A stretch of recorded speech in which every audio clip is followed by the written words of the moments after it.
Sebelumnya Assalamualaikum warahmatullahi wabarakatuh. Izin memperkenalkan diri, nama saya Gemar Eksa Maulana Ibrahim.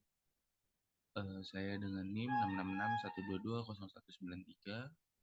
66612209193. Izin untuk melakukan presentasi terhadap pelayanan pendaftaran atau pelayanan pasien BPJS dalam rangka rawat jalan dan rawat inap. Ini merupakan salah satu bentuk ujian akhir semester dari governansi digital, mata kuliah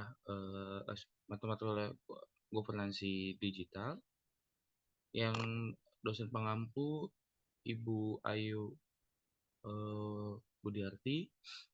Terus selanjutnya saya merupakan sekelas 4C. Jadi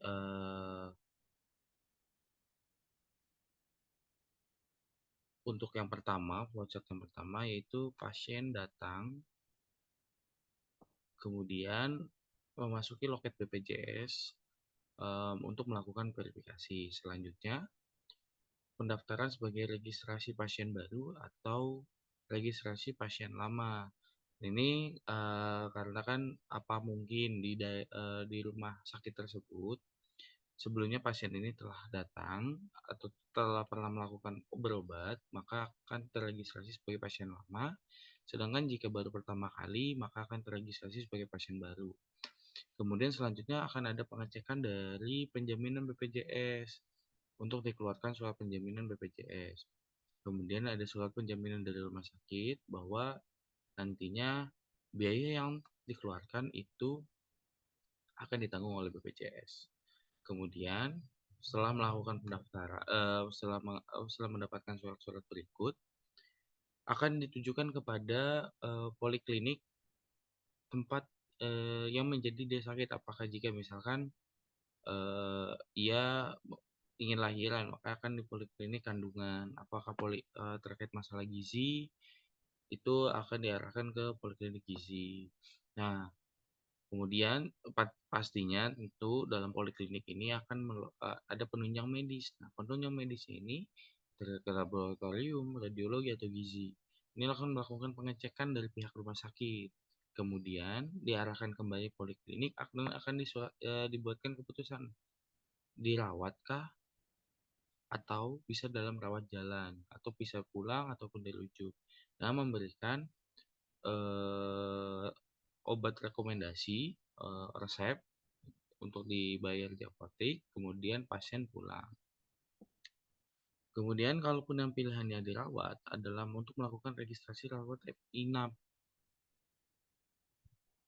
Pastinya disesuaikan dengan kelas pendaftaran. Misalkan pada BPJS ya masyarakat beliau kelas 1, maka akan dimasukkan ke kelas 1, kelas 2, kelas 2 dan kelas 3 akan berada di ruangan kelas 3. Kemudian ruang perawat tentunya membutuhkan pendukung aspek lain seperti penjaminan BPJS rawat inap, pendukungan obat-obatan dan penunjang medis kembali untuk dicek bagaimana keadaan dari pasien tersebut. Kemudian apotek juga berkaitan dengan penunjang obat-obatan di rumah sakit dan penjaminan BPJS rawat inap. Ini dimana tentunya ruang perawatan itu membutuhkan biaya. Ya, maka untuk dari itu BPJS juga harus bisa mengcover terhadap biaya yang akan muncul. Kemudian setelah diagnosis dokter, ruang perawatan dia selesai di ruang perawatan, maka akan ditujukan untuk pulang. Namun di sini ada beberapa opsi pulang ketika memang sudah sehat atau praktek dirujuk atau sudah bisa melakukan rawat jalan, itu akan pasien akan pulang. Namun jika terjadi hal-hal yang tidak diinginkan seperti pasien meninggal akan diurusi di kamar jenazah dan kemudian akan dikembalikan oleh rumah sakit kepada keluarganya atau kerabatnya. Nah, berikut itulah pendaftaran atau pelayanan pasien BPJS rawat jalan dan rawat inap. Oke, cukup sekian dari penjelasan saya. Harapannya teman-teman juga bisa cukup jelas untuk